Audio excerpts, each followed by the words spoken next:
So hey guys, welcome back to my channel. As you have already seen my previous video on the Mercedes-Benz GLC, which I've taken the delivery of around 2 years back.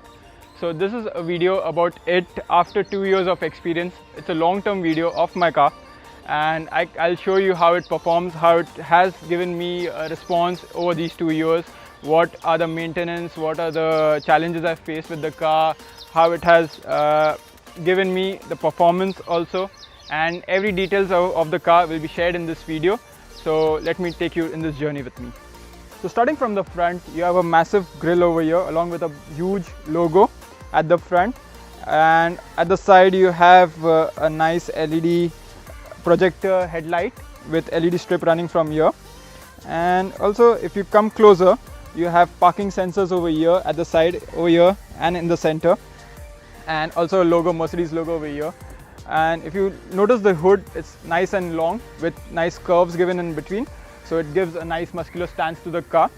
Coming to the side of the car, you can notice a nice shoulder line running from the front fender till the back door of the car, which gives a nice stance to the car again. And you notice a nice chunky mirror with LED strip running across. Now coming to the tires, they are 235/60 R18 profile tires, which looks really good on the car. It gives a nice stance again. Coming to the rear, you have an LED tail light over here placed, 4MATIC written, as it's a 4-wheel drive always. Mercedes logo at the back, 220, it's a diesel 2-liter engine, and parking sensors at the rear as well, chrome garnishing. So if you see the boot, it's a manual trunk, there's no automatic button in this model. And you have a huge massive boot over here with a lot of luggage space, and also it has a nice carpeting layer in it. And you also have a seat release button where you can, on a push off button, you can see the seats rolling down. You also have one button over here for the right hand side seats, and goes completely down over there. And you have a huge space again. If you put this off, take this off, and there you go. That's a massive space for your luggage store. So the car comes with a 2.2 liter diesel engine. It's a turbo diesel engine, and it comes with a 170 horsepower and 400 Nm of torque. And it's mated with 9-speed Steptronic gearbox, and it's a top speed of 250 kilometers per hour. So coming to the steering wheel, it's a nicely wrapped steering wheel in a shade of dark chocolate brown, as you can see. And on the right hand side you have controls for the multimedia with volume and also taking and cutting the calls. On the left hand side you have buttons for controlling the display on the center over there. And behind the steering you have a gear lever, which is nicely designed. And on the left hand side you have controls for the wipers, and below that you have control for the cruise control.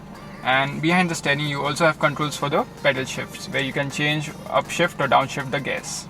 And as we come to the center console, it's finished in a nice wooden texture, but it's a bit glossy, which is not of my liking. I like the matte finish which the other model has. So if we come to the screen here, it's a small display, and it has various functions like Bluetooth connectivity in it, and also you have CD player over here. You can connect your USB to it. Also you can take or cut the calls. You can browse through your call browser from here if you connect your phone to it. And here you can see a nice textured finish to the AC vents, knobby finish over here too. And I like the way it's designed. The whole center console is designed. It gives a nice classy look to it. Only the downside, I told you as before, it's that it has a glossy texture which is prone to fingerprints. And below that again you have control for the volume. You can turn on, turn off the multimedia display from here. You can control the display from here. You can change the frequency of the FM. And coming to the left hand side you have a button called dynamic control, where you can change the modes of the car. Currently it's in comfort mode. If I go up, it goes to sports mode. You can see the display over here. If you want more powerful, you can put it in sports plus again, so it increases the throttle response of the car, also makes changes to the gear shifting. And I'll put it back to comfort again, which I like to drive. And below that you have manual button. Also you can take the control of the car. If you don't want the automatic gearbox to be changing gears, you can change it on your own. And below that you again have a nice big storage space here.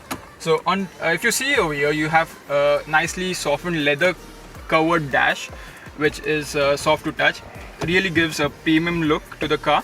And as you come, you have a silver brush aluminium finish over here, and again coming down you have beige. So it's a nice blend of colors, textures. It just livens up the car.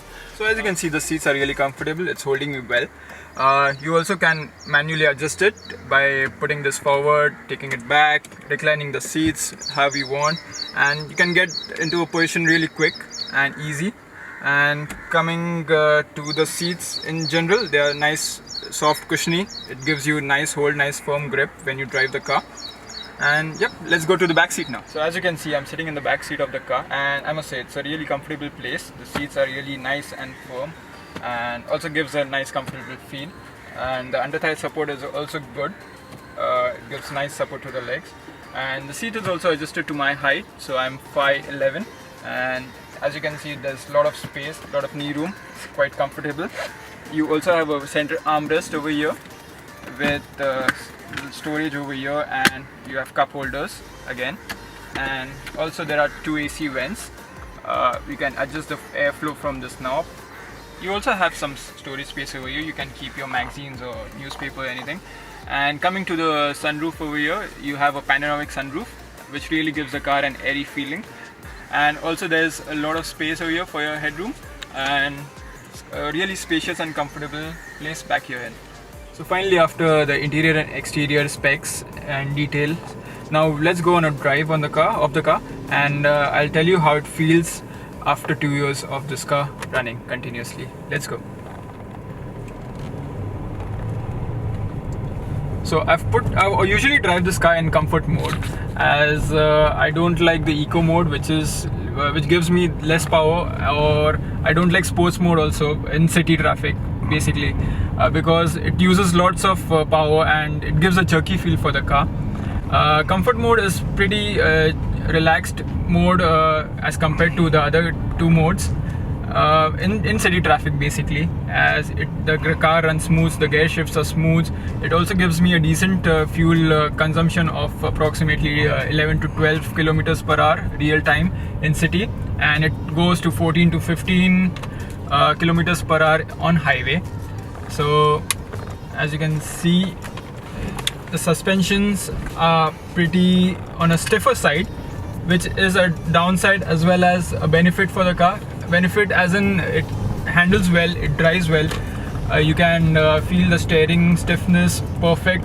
You can, as you turn the car, it turns the direction the way you want it to be. And being firmer suspension, you can feel all the bumps on the road.